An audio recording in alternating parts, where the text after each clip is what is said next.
चलिए शुरू करते हैं। आपका एनसीईआरटी ज्योग्राफी का वर्ल्ड ज्योग्राफी चल रहा है जिसका अध्याय 6 है और इसे भी जल्द हम समाप्त करेंगे, ज़्यादा क्वेश्चन नहीं है। इसी तरह वर्ल्ड ज्योग्राफी ज़्यादा नहीं है, 18 अध्याय है लेकिन छोटा-छोटा है। अब चलिए हम क्लियर करते हैं। अब प्रश्न क्या है कि कायांतरित चट्टानों में किसमें परिवर्तन होता है? बताइएगा। तो ऑप्शन नंबर सी जो लगाएंगे वो सही लगाएंगे, ए और बी दोनों संरचना और गठन में। ठीक है, कायांतरित चट्टानों का अगर बात करें तो किसमें परिवर्तन होगा? तो संरचना के रूप में हो जाएगा, गठन के रूप में हो जाएगा। तो सुनिए ये, जब ताप एवं दबाव के परिणाम स्वरूप ताप होगा और दबाव के परिणाम स्वरूप आग्नेय तथा अवसादी चट्टानों में अनेक गठन एवं स्वरूप मतलब संरचना में जो है परिवर्तन या रूपांतरण हो जाता है। परिवर्तन कहिए, रूपांतरित हो जाता है, तो इसे रूपांतरित चट्टान कहते हैं। तो अब सोचिए ना, आग्नेय तथा अवसादी चट्टान में अगर मान लीजिए गठन हो गया या संरचना में परिवर्तन हो गया तो उसी को रूपांतरित कहते हैं, और रूपांतरित कहेंगे तो रूपांतरित चट्टान हो गया, बदल गया ना। और रूपांतरित चट्टानों के उदाहरण अगर बात करें, रूपांतरित चट्टान के अगर पूछे कि रूपांतरित चट्टानों का उदाहरण बताइए कौन कौन है, तो स्लेट है, क्या है, स्लेट है, सिस्ट है। फिर से सुनिए, रूपांतरित चट्टानों का उदाहरण चलिए बता देते हैं। स्लेट, सिस्ट, फाइलाइट, डोलोमाइट, संगमरमर और क्वार्टरजाइट, है ना। तो याद रखना है, स्लेट हो गया आपका, सिस्ट हो गया, फाइलाइट हो गया, डोलोमाइट हो गया, संगमरमर हो गया, और तो ये सब जो हो गए, क्वार्टरजाइट जो हो गए, ये सब जो हो गए आपके रूपांतरित चट्टान हो गए। ये चट्टानें सर्वाधिक कठोर होते हैं। रूपांतरित चट्टान का जो आप ये सब चट्टान देख रहे हैं, ये सब सर्वाधिक कठोर होता है। दूसरा प्रश्न क्या है कि जब ग्रेनाइट की चट्टानों का कायांतरण होता है तो वे किस में परिवर्तित हो जाती है? तो किस में परिवर्तित हो जाती है? तो नीस में परिवर्तित हो जाती है। किस में? नीस में। और नीस में परिवर्तित होती है तो सुनिए, तो देखिए, कांग्लोमरेट तथा बड़े कणों वाले विशेषकर ग्रेनाइट जो है अग्नेय के जो है क्या है, कायांतरण है। कायांतरण मतलब रूपांतरण से जो है नीस का निर्माण होता है। इस प्रकार नीस जो है रूपांतरित चट्टान है। तो नीस क्या है? रूपांतरित चट्टान है। और नीस रूपांतरित चट्टान को कहिए या कायांतरित चट्टान भी कह सकते हैं। तीसरा प्रश्न क्या है सुनिए, बलुआ पत्थर किस प्रकार की चट्टान है? तो बलुआ पत्थर किस प्रकार की चट्टान है? तो ये अवसादी चट्टान है। क्या है? अवसादी चट्टान है। क्या है? अवसादी चट्टान। अब सुनिए, पृथ्वी तल पर आग्नेय व रूपांतरित चट्टानों के अपरदन व निक्षेपण के फलस्वरूप निर्मित चट्टानों को अवसादी चट्टान कहते हैं। क्या कहते हैं?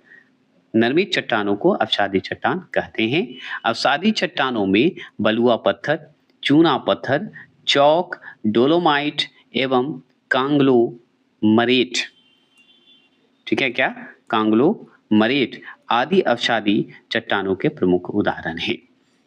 चौथे प्रश्न सुनिए। चौथा प्रश्न है कि ऑब्सीडियन, क्या है? ऑब्सीडियन, एंडेसाइट, ग्रेबो और पैरोडाइट क्या है बताइए? तो ये हमारा ऑप्शन नंबर सी बहिर्वेधी चट्टान है। क्या है? बहिर्वेधी चट्टान है। बहिर्वेधी चट्टान मतलब अग्नि चट्टान से संबंधित है। अब चलिए हम समझते हैं। तो यहाँ पे देखिए, ऑब्सीडियन बोलिए, एंडेसाइट बोलिए, ग्रेबो बोलिए, अपैरोडाइट बोलिए। ये क्या है? बहिर्वेधी चट्टान है। बहिर्वेधी अग्नि चट्टान भी आप कह सकते हैं, ये भी ध्यान रखना है। इसके उदाहरण है, अग्नि चट्टान का ही उदाहरण ये माना जाता है। अग्नि चट्टानों का निर्माण लावा के ठंडे होकर जमने से होता है।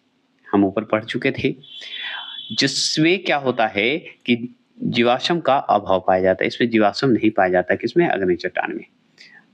ठीक है, इसी का नाम है।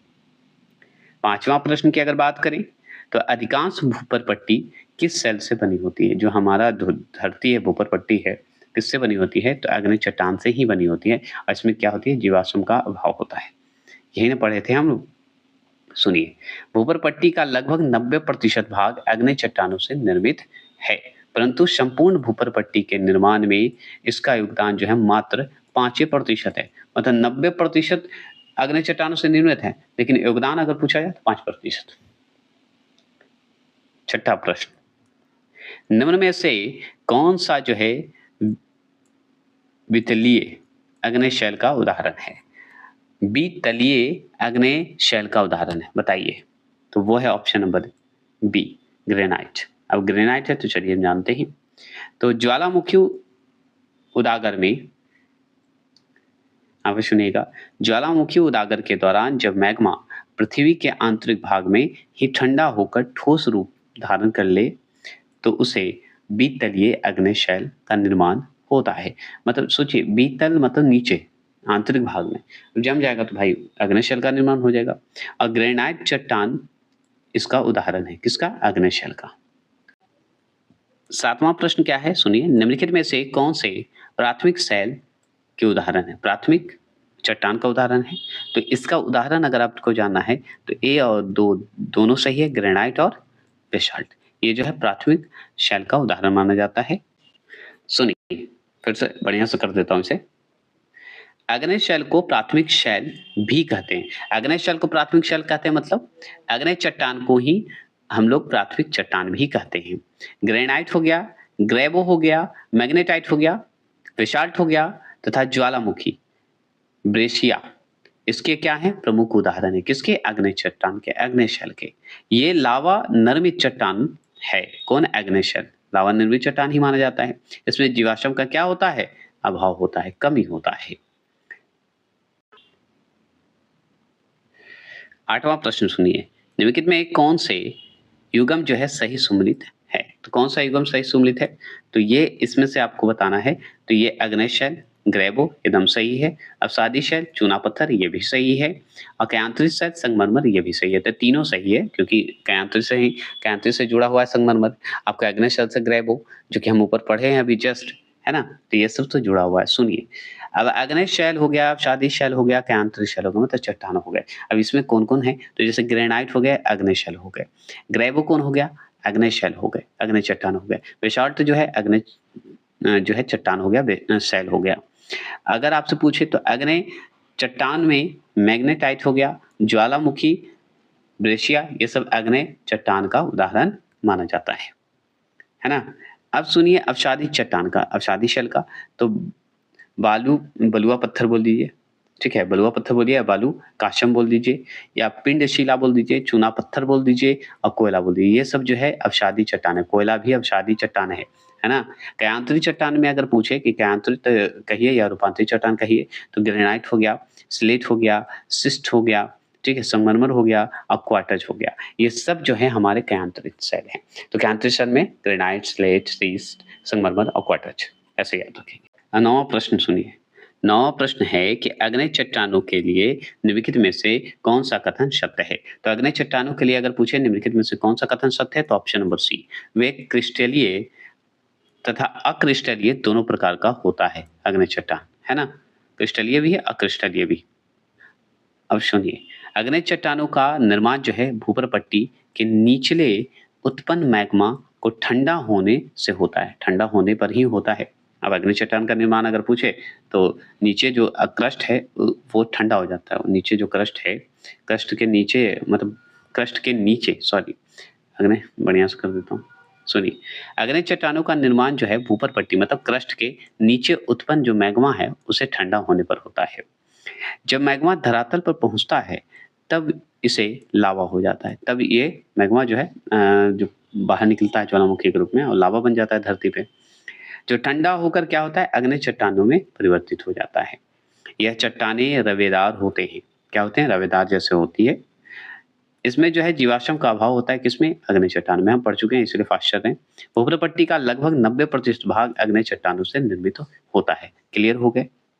10वां प्रश्न क्या सुनिए। रूपांतरित चट्टानों की उत्पत्ति मतलब चट्टानों से होती है। रूपांतरित चट्टानों की उत्पत्ति किस चट्टानों से होती है? तो ऑप्शन नंबर सी, अग्नि तथा तलछटी चट्टानों से होता है। अब सुनिए, अत्यधिक ताप बदलाव के कारण अग्नि व अवसादी चट्टानों के रूपांतरित से निर्मित चट्टानों को रूपांतरित चट्टान कहते हैं। ये परिवर्तन भौतिक व रासायनिक दोनों प्रकार के होते हैं। भौतिक रूप से भी रासायनिक रूप से भी होता है। ये सर्वाधिक कठोर चट्टानें होती है। इसमें जीवाश्म का अभाव होता है। हमेशा याद रखिए आग्नेय में और जो है जीवाश्म का अभाव होता है कि सरपेंटाइन किसके रूपांतरित से निर्मित होने वाली चट्टान है? तो वो है हमारा ग्रेबो। ग्रेबो से निर्मित होने वाली। ठीक है? अब सुनिए, जैसे यहाँ पे सुनिए, सरपेंटाइन एक रूपांतरित चट्टान है, हम जान गए। क्या है सरपेंटाइन? रूपांतरित चट्टान है, जो कि ग्रेबो के रूपांतरण से निर्मित होता है। समझ गए ना? मतलब इसके अतिरिक्त अगर हम बात करें तो सिल्क का रूपांतरण से स्लेट, बलुका पत्थर के रूपांतरण से क्वार्टरजाइट और फलाइट के रूपांतरण से सिस्ट का निर्माण हो जाता है। यही सही है। 12वां प्रश्न है कि निम्नलिखित में कौन समूह से संबंधित नहीं है? निम्नलिखित में कौन समूह से संबंधित नहीं है? तो ये फाइलाइट जो है समूह से संबंधित नहीं है। फाइलाइट है, सुनिए, बलुआ पत्थर, चूना पत्थर व शैल अवसादी चट्टानें हैं। ठीक है, बलुआ पत्थर हो गया, चूना पत्थर हो गया और शैल जो चट्टान है वो अवसादी चट्टान है। जबकि फाइलाइट जो है एक कयांतरित चट्टान मतलब रूपांतरित चट्टान है। सामान्यतः बलुआ पत्थर, चूना पत्थर और शैल अवसादी चट्टानें हैं। ठीक है, अवसादी चट्टान का हिस्सा है। जबकि फाइलाइट एक कयांतरित चट्टान मतलब कयांतरित चट्टान का ही रूपांतरित चट्टान है। सामान्यतः फाइलाइट का निर्माण जो है स्लेट के रूपांतरण से होता है, इसलिए कयांतरित चट्टान में आता है। फाइलाइट के रूपांतरण से क्या होता है? सिस्ट का निर्माण होता है। सोचिए, फाइलाइट का निर्माण जो है स्लेट का रूपांतरण से होता है, फाइलाइट के रूपांतरण से सिस्ट का निर्माण होता है। हम ऊपर पर ही पढ़े हैं, आगे बढ़ते हैं। देखिए 13वां प्रश्न क्या है? 13वां प्रश्न है अधोलिखित नीचे लिखी कौन सी चट्टान में जीवाश्म नहीं पाया जाता है? तो हम पढ़े हैं ग्रेनाइट में जीवाश्म नहीं पाया जाता है। अब ग्रेनाइट में नहीं पाया जाता है, अग्नेय मतलब ग्रेनाइट मतलब अग्नेय। ग्रेनाइट में जीवाश्म नहीं पाया जाता है। यह एक अग्नेय मतलब अग्नेय चट्टान है, इसलिए नहीं पाया जाता है क्योंकि अग्नेय में ही जीवाश्म का अभाव है। क्योंकि अग्नेय चट्टानों का निर्माण क्रस्ट के नीचे मतलब तलिए तप्त मैग्मा के ठंडा होकर जमने से होता है। मैग्मा लावा जो जम जाता है उससे होता है, इसे याद रखिएगा। इन्हें मूल व आंतरिक चट्टान भी कहते हैं। किसे? अग्नेय शैल को। ये भी हम पढ़ लिए। अन्य सभी प्रकार के चट्टानों का निर्माण जो है अग्नेय चट्टान से ही होता है। ग्रेनाइट अग्नेय चट्टानों से ही निर्माण होता है। ग्रेनाइट हो गए, पिच स्टोन हो गए, बेसाल्ट हो गए, ग्रेबो हो गए, डायोराइट हो गए, ये सब जो है हमारे क्या है? अग्नेय चट्टान के उदाहरण हैं। 14 प्रश्न क्या है? अवसादी शैलों के लिए निम्नलिखित में से कौन सा कथन जो है सत्य है अवसादी चट्टान के लिए? तो ऑप्शन नंबर सी सही है। ये शैलें जो है स्तरों में निक्षेपित हैं, मतलब बटे हुए स्तरों में बटे हुए। कैसे? सुनिए, अग्नेय व रूपांतरित चट्टानों के अपर्दन व निक्षेपण के कारण अवसादी कहिए या परतदार चट्टानों का निर्माण होता है, मतलब अवसादी चट्टानों का निर्माण होता है, क्योंकि इसके अग्नेय और रूपांतरित चट्टानों के अपर्दन और निक्षेपण के कारण होता है। ये चट्टानें जल के नीचे निर्मित होती है। कहाँ होती है? जल के नीचे निर्मित होती है, पानी के नीचे। भूपर पट्टी का लगभग 75% भाग अवसादी चट्टानों से निर्मित है, मतलब भूमि का जो भूपर पट्टी जो है 75% भाग जो है अवसादी चट्टानों से ही निर्मित है। इसमें प्रचुर मात्रा में जीवाश्म पाया जाता है। अवसादी में सबसे ज्यादा जीवाश्म पाया जाता है और अग्नेय में जीवाश्म ही नहीं पाया जाता है। अब ये चट्टानें मतलब अवसादी चट्टानें खनिज तेल, प्राकृतिक गैस, कोयला के जो है क्या है? महत्वपूर्ण स्रोत माने गए हैं, प्रमुख रूप से स्रोत हैं। चलिए 15वां प्रश्न की बात करते हैं। तो निम्नलिखित में कौन समूह से संबंधित नहीं है? कौन समूह से संबंधित नहीं है? तो नीस जो है समूह से संबंधित नहीं है। क्यों नहीं संबंधित है? सुनिए, बता देते हैं ये सब, क्योंकि ये सब जो है आपको बताते हैं। क्योंकि नीस जो है हमारा कयांतरित चट्टान है, समझ गए? ये ध्यान रखिएगा। तो दिए गए विकल्पों में नीस इस समूह से संबंधित नहीं है, क्योंकि नीस जो है एक कयांतरित चट्टान है, मतलब रूपांतरित चट्टान है। शेष तीनों अवसादी चट्टानों के उदाहरण हैं। अवसादी मतलब परतदार चट्टान, अवसादी की जगह पे हो सकता है परतदार दे दे ऑप्शन में, तो परतदार चट्टान मतलब अवसादी चट्टान को ही कहते हैं। और कयांतरित की जगह पे रूपांतरित दे दे तो रूपांतरित चट्टान कयांतरित चट्टान का ही नाम है। नीस का निर्माण जो है ग्रेनाइट या डायोराइट के रूपांतरण से होता है। ग्रेनाइट और डायोराइट के रूपांतरण से होता है, मतलब कायांतरित चट्टान से होता है। चूना पत्थर के रूपांतरण होगा तभी तो कायांतरित चट्टान में सम्मिलित होगा। चूना पत्थर के रूपांतरण से संगमरमर परिवर्तन हो रहा है, ठीक है, रूपांतरित हो रहा है। बलुका पत्थर के रूपांतरण से क्वार्टरजाइट, सेल के रूपांतरण से स्लेट का निर्माण होता है। चलिए आगे चलेंगे। 16वां प्रश्न। 16वां प्रश्न है कि शैलों का विज्ञान कहलाता है।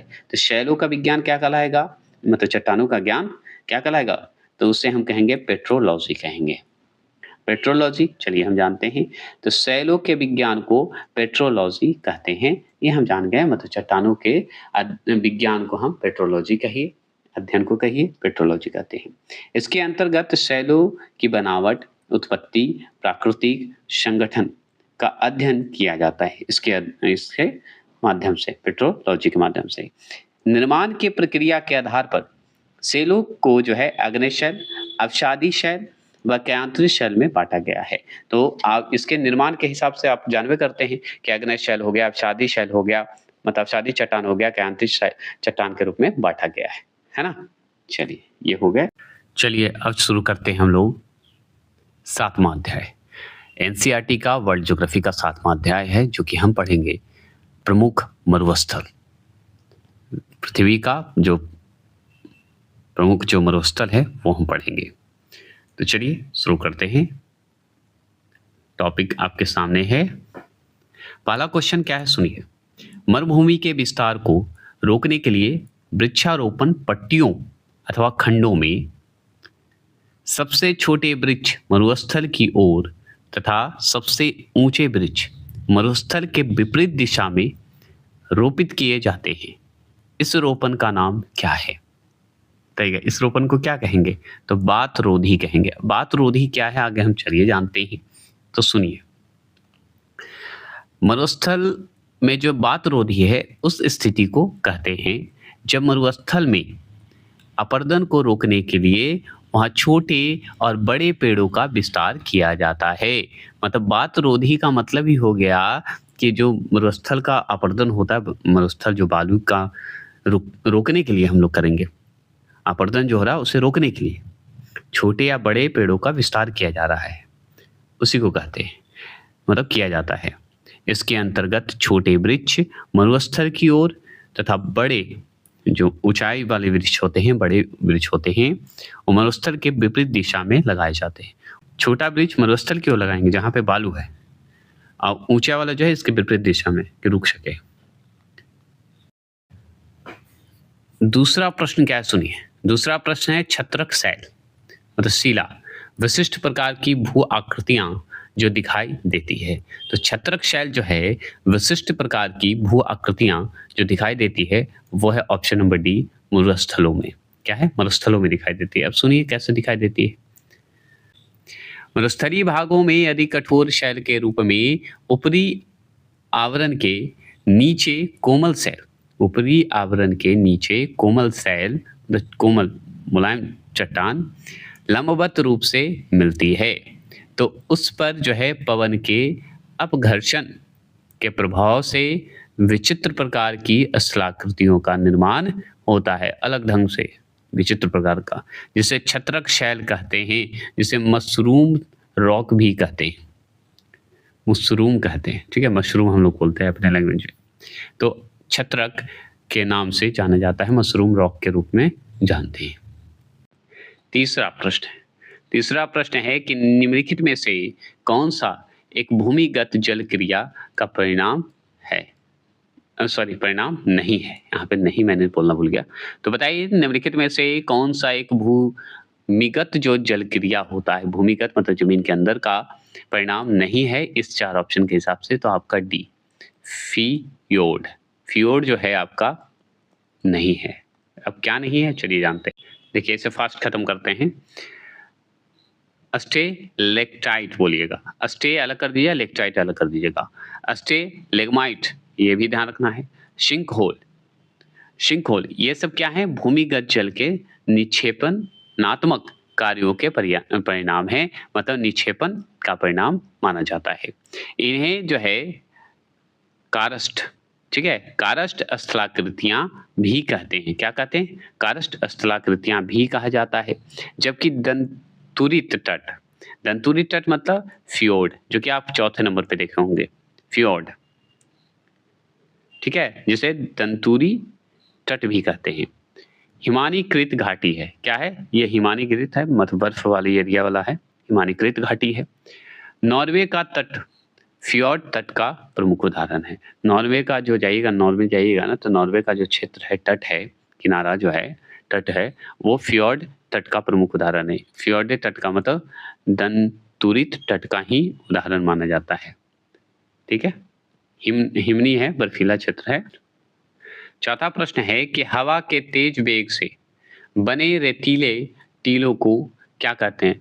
देखे होंगे हवा से तेज, आप देखे होंगे मरुस्थल क्षेत्र में कि ऊंचा-ऊंचा रेत मतलब टीला बना रहता है बालू से, रेतीला मतलब बालू, उससे तो उसे कहा जाता है ड्यून। ड्यून मतलब मरु टिब्बा कहते हैं, मरुस्थलीय है तो मरु टिब्बा हो गया, ऊंचा-ऊंचा हो गया, पर्वत जैसा हो गया। तो पवन द्वारा रेत एवं बालू के निक्षेप से निर्मित टीलों को मरु टिब्बा या बलुका स्तूप, स्तूप जैसा हो जाता है ना, तो वही कहिए, जिसे ड्यून्स कहते हैं। ड्यून कहिए, ड्यून्स कहिए, कहते हैं, ठीक है। तो क्या कहते हैं? मरु टिब्बा ऑप्शन में आ जाए, मलुका स्तूप आ जाए, या ड्यून आ जाए, ये सब जो है आपका वही मरुस्थल जो स्तूप के रूप में हो जाता है, उसी को बोला गया है। इन स्तूपों का निर्माण मतलब मरु टिब्बा का निर्माण मरुस्थलीय क्षेत्रों में शुष्क तथा अर्ध शुष्क भागों के अतिरिक्त सागर तटीय भागों, झीलों के रेतीले तटों पर या रेतीली प्रदेशों से होकर प्रवाहित होने वाली सरिताओं, सरिता मतलब हवा के क्षेत्र की बात हो रही है, के बाढ़ के क्षेत्रों आदि में भी होता है। आपको आदि क्षेत्रों में भी आपको देखेगा, बाढ़ के क्षेत्रों में भी ऐसा हो जाता है। रेतीला प्रदेश तो है ही भाई, रेतीला झीलों से जो जमा होता है वो भी टीला के रूप में बन जाता है। सागर के तट के किनारे जाइएगा तो वहाँ पे भी कभी-कभी दिखेगा। तो ये सब हो जाते हैं, ऐसे आपको दिखेंगे।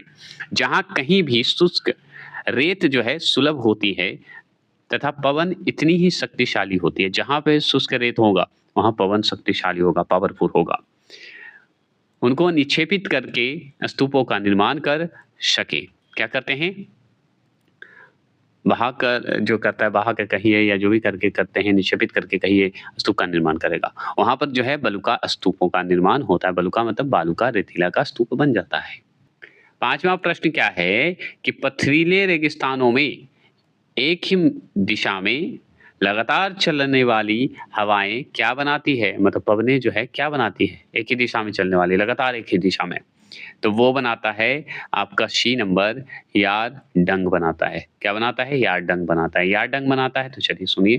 तो यार डंग का निर्माण निश्चित रूप से पवन की दिशा के समानांतर रूप से पवन के अपघर्षण कार्य द्वारा होता है। मतलब ये पवन के अपघर्षण या कार्य करके कहिए, इससे समानांतर चल के होता है, ये ध्यान रखना है।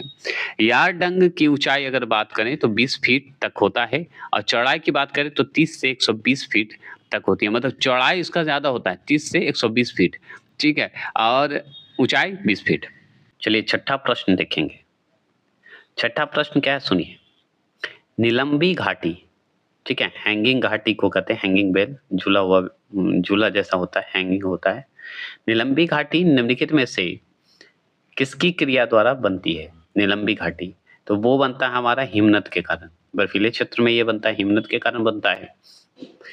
जब हिमनद की मुख्य घाटी के तल से उसमें जो है मिलने वाली सहायक घाटियों के तल जो है अधिक ऊंचाई होते हैं या अधिक ऊंचे होते हैं, तो सहायक घाटियां मुख्य घाटियों से लटकती हुई प्रतीत होती है, मतलब झूला हुआ है ना, इसी के कारण से या इसी कारण से उन्हें लटकती घाटियां या निलंबित घाटियां या वहीर लंबी घाटियां कहते हैं, या झूला घाटियां भी कहते हैं। 7वां प्रश्न क्या है कि हिमोड़ कहाँ बनते हैं? तो हिमोड़ जो बनते हैं हिमानी क्षेत्र में बनते हैं। कहाँ बनते हैं? हिमानी क्षेत्र में बनते हैं। और सुनिए, हिमनद अपने साथ बारीक कणों वाले पदार्थों से लेकर बड़े बड़े शिलाखंडों का परिवहन करते हैं। क्या करते हैं, बड़े-बड़े शिलाखंड होते हैं, शिला जैसा एकदम बर्फीला एकदम ऊँचाई जैसा होता है, परिवहन करते हैं। हिमानियों द्वारा जो है अपर्दित व परिवाहित, अपर्दित होना या प्रवाहित होना बहता है। पदार्थों को जिसे हम हिमोड़ भी कह सकते हैं, का निक्षेपण जो है प्रायः उन्हीं स्थानों पर होता है जहाँ हिमानियाँ पिघलकर जल में परिवर्तित होती है। मतलब हिमोड़ का निक्षेपण होगा उसी जगह जहाँ पर पिघलेगा, पानी बनेगा बाद में, है ना? तब समझ गए। मतलब बड़े-बड़े शिलाखंडों की बात हो रही है और यहाँ पे निक्षेपण प्रायः उन्हीं स्थान पर होता है जहाँ पर हिमानियाँ पिघलकर जल में परिवर्तित होती है। 8वां प्रश्न को ध्यान से सुनिएगा। मृदा संरक्षण के संदर्भ में निम्नलिखित प्रचलित पद्धतियों पर विचार कीजिए। तो विचार करने के लिए आगे सुन लीजिए, यहाँ पे मृदा संरक्षण के लिए उपयुक्त में से कौन सी विधियां उपयुक्त समझी जाती है, बताइएगा। तो ये है ऑप्शन नंबर सी, जो लगाएंगे वो सही लगाएंगे। आपका फसलों को हेर-फेर करके बोना तभी अच्छा है। बालू, ये गलत है, बालू की बाढ़ ये नहीं है। वेदिका निर्माण ये सही है, जिसे टेरेसिंग कहते हैं। और वायुरोधी ये जो सही है, 1 हो गया, 3 हो गया और 4 हो गया। चलिए जानते हैं। मृदा संरक्षण के बारे में अगर हम बात करें तो आगे सुन लीजिए। मृदा मतलब मिट्टी, मिट्टी के बारे में बात करें तो मृदा संरक्षण के संबंध में अगर प्रचलित पद्धति पूछे कौन कौन पद्धति है, तो आगे तो सबसे बड़ा फेमस है वायुरोधी। फिर आपका है शास्यावर्तन। शास्यावर्तन कहने का मतलब क्रॉप रोटेशन। क्रॉप रोटेशन मतलब फसलों का हेराफेरी, इधर से उधर बोना बार बार चेंज करके। और एक होता है वेदिका निर्माण। ये सब जो है बहुत ही उपयुक्त माना जाता है, इम्पोर्टेंट है, ठीक है, महत्वपूर्ण माना जाता है। ये फसल चक्र जिसे हम शास्यावर्तन कहते हैं, इसका आश्रय है, इसका मतलब है कि फसलों को बदल बदल कर उगाइए, मतलब उगाना है। जैसे अधिक जल संचित फसलों के बाद न्यून जल वाला, मतलब कम जल वाला, जैसे धान हम ज़्यादा पानी देते हैं तो कम जल कौन खाता है, गेहूं। तो वैसे फसलों को बोना। एवं 2 अनाज वाली फसलों के मध्य एक दलहनी होता है, दाल को भी फसलों को बोना, ताकि मृदा की जो है उर्वरक शक्ति बनी रहे, उर्वरकता बढ़ती रहे, जो मृदा संरक्षण में सहायक होता है। मृदा संरक्षण में क्या होता है, सहायक होता है। और भी बातें हम करते हैं। तो वेदिका निर्माण हम पढ़े थे। वेदिका निर्माण क्या होता है, तो वेदिका निर्माण द्वारा जल से होने वाली अपरदन को रोका जा सकता है। जल से जो भी अपरदन होता है, जो जल के द्वारा जाता है, उसे रोका जा सकता है। ये पहाड़ियां क्षेत्र हेतु अत्यंत महत्वपूर्ण होते हैं। पहाड़ी क्षेत्र के लिए बहुत ही अत्यंत महत्वपूर्ण माना गया है। खेतों के किनारों पर बाढ़ के रूप में वायुरोधी, ठीक है, वायुरोधी पौधे व झाड़ियां लगाकर वायु द्वारा जो है होने वाली मृदा अपरदन को कम किया जा सकता है। वायुरोधी मतलब वायु को रोकना है तो पेड़ पौधे लगाइए भाई, तभी तो आपको फसल के लिए उपयुक्त है।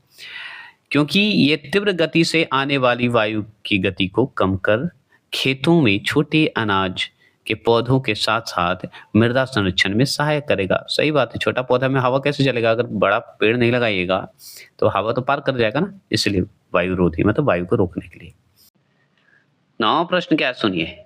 इन सिल्वर का निर्माण किस प्रक्रम द्वारा होता है। तो इन सिल्वर का निर्माण अगर पूछे कि किस प्रक्रम द्वारा होता है, तो आप बताइएगा पवन द्वारा होता है। किसके द्वारा होता है, पवन द्वारा होता है।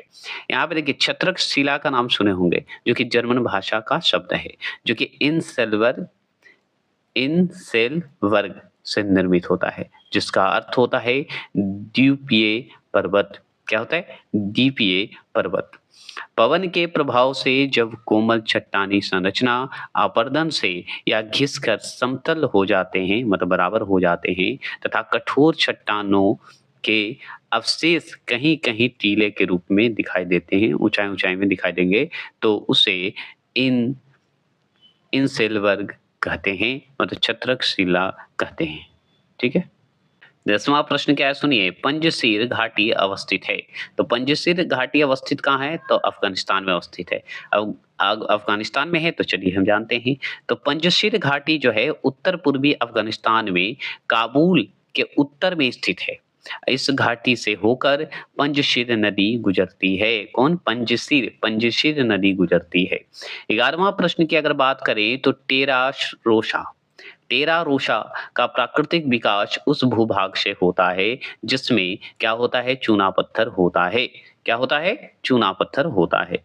अब देखिए टेरारोसा की बात करते हैं तो टेरारोसा मृदा का एक प्रकार है, तो मिट्टी का एक प्रकार है। इस प्रकार की मृदा जो है, मिट्टी जो है में चूना, लोहा एवं क्ले की प्रधानता होती है। तो क्ले भी मिलेगा, चूना भी मिलेगा और लोहा भी मिलेगा। जब किसी क्षेत्र में भूमि के अंदर जल का रिसाव होता है तो वह मिट्टी के कई तत्वों को नष्ट कर देती है। समझ गए? कई तत्वों को, मिट्टी के कई तत्वों को नष्ट कर देती है, जिससे रासायनिक परिवर्तन के कारण सामान्यतः लाल मृदा मतलब रेड सॉइल, रेड मिट्टी कहिए, का निर्माण हो जाता है। इसके कारण लाल मिट्टी का निर्माण हो जाता है। इस प्रकार की मिट्टी की परत, सुनिए, इस प्रकार की मिट्टी की परत कहीं मोटी व कहीं पतली होती है। इससे निर्मित क्षेत्र को टेरारोसा कहते हैं। 12वां प्रश्न क्या है, सुनिए। चूना पत्थर का वह स्तंभ जो गुफा की छत से नीचे लटकता है क्या कहलाता है? समझिए, गुफा की छत से देखे होंगे नीचे लटकते हुए, तो वो बताइए क्या होता है? तो उसे हम ऑप्शन नंबर बी स्टेलेक्टा कहते हैं, या यहाँ पे देखिए स्टेलेक्टाइट कहते हैं। स्टे भी कहते हैं, स्टेलेक्टाइट भी कहते हैं, है ना। कंदराओं से चूने युक्त जल के टपकने से क्या होता है? कंदरा छत के सहारे चूने के जमाव से क्या होते हैं? उल्टे स्तंभ रूपी संरचना का निर्माण होता है। तो यहाँ पे हम पढ़े थे कंडरा भी दे देता है, ड भी दे देता है, द की जगह पे ड दे देता है, ये जरूर ध्यान रखिएगा, ठीक है ना। तो पढ़े थे हम ऊपर, इसलिए बता दिए। इसे जो है क्या कहते हैं? स्टेलेक्टाइट कहते हैं। यहाँ पे स्टेलेक्टाइट भी कर दिया है तो कोई दिक्कत नहीं है। भारत में देहरादून में आपको मिलेगा, दक्षिण पश्चिम बिहार के रोहतास पठार में मिलेगा आपको, बस्तर में मिलेगा, छत्तीसगढ़ में मिलेगा। और छत्तीसगढ़ के कौन से गुफा में? तो कुटू मशर गुफा आदि में ऐसी शैलकृतियां आपको मिलती है, आप जाके देख सकते हैं। 13वां प्रश्न सुनिएगा। एक संकरी, गहरी तथा तीव्र ढाल युक्त किनारों वाली नदी घाटी को किस नाम से जाना जाता है? तो वो है कैनियन के नाम से जानते हैं। कैनियन के नाम से जानेंगे, उसे कैनियन कहते हैं। क्यों कहते हैं? चलिए, सामान्यतः अधिक गहराई एवं संकरी जो है भी आकार की घाटी को जो है गॉर्ज कहते हैं। क्या कहते हैं? गॉर्ज कहते हैं। और गॉर्ज के विस्तृत रूप को ही कैनियन या संकीर्ण नदी कहते हैं। तो संकीर्ण नदी कंदरा कहते हैं, पूरा नाम सुन लीजिए, ठीक है। कंदरा कहिए या कंडरा कहिए, एक ही है। अमेरिका के कोलोराडो नदी द्वारा निर्मित ग्रैंड कैनियन विश्व प्रसिद्ध है। 14 प्रश्न है और अंतिम प्रश्न है ये, फिर दूसरा आ जाएगा, मरुस्थल का दूसरा पार्ट आएगा। निम्नलिखित में से कौन सी घाटी भ्रंश घाटी का उदाहरण नहीं है? कौन सी घाटी जो है भ्रंश घाटी का उदाहरण नहीं है? तो ये ब्रह्मपुत्रा नदी जो है भ्रंश घाटी का उदाहरण नहीं है। समझ गए? मृत घाटी है, नर्मदा तो आप जानते ही हैं, राइन घाटी भी है, लेकिन ब्रह्मपुत्रा डेल्टा क्षेत्र है, भ्रंश नहीं है। जब दो भ्रंश रेखाओं के मध्य का भाग नीचे की ओर धंस जाता है, धसा हुआ होता है, तब भ्रंश घाटी का निर्माण होता है। धसा हुआ जैसा दिखेगा वो समझिए आपका होता है। और जब दो भ्रंश रेखाओं के मध्य का भाग ऊपर की ओर अग्रसर होगा, अग्रसर मतलब ऊपर की ओर दिखेगा, हो जाता है, तब रैंप घाटी का निर्माण होता है। क्या होता है? रैंप घाटी का निर्माण होता है। और राइन घाटी जो है मृत घाटी व नर्मदा ताप्ती नदी घाटी जो है रिफ्ट घाटी के उदाहरण है। यहाँ पे भ्रंश के मध्य का भाग जो है ऊपर की ओर अग्रसर होगा, मतलब ऊंचा जैसा दिखेगा, मान लीजिए एग्जांपल में बता रहे हैं, तो उससे रैंप घाटी में, तो ब्रह्मपुत्र हमारा रैंप है क्योंकि डेल्टा का क्षेत्र है ना, ऊंचाई पे है, थोड़ा सा ऊंचा जैसा दिखता है, और ये धंसा हुआ क्षेत्र दिखेगा, तो ये आपका किस में आता है? रिफ्ट घाटी में आ जाता है। यही तो बोल रहा है आपसे, कर देता है। राइन घाटी जो है मृत घाटी का, ठीक है, राइन घाटी, मृत घाटी, नर्मदा ताप्ती नदी घाटी रिफ्ट घाटी के उदाहरण है, जबकि ब्रह्मपुत्र नदी रैंप घाटी के उदाहरण है।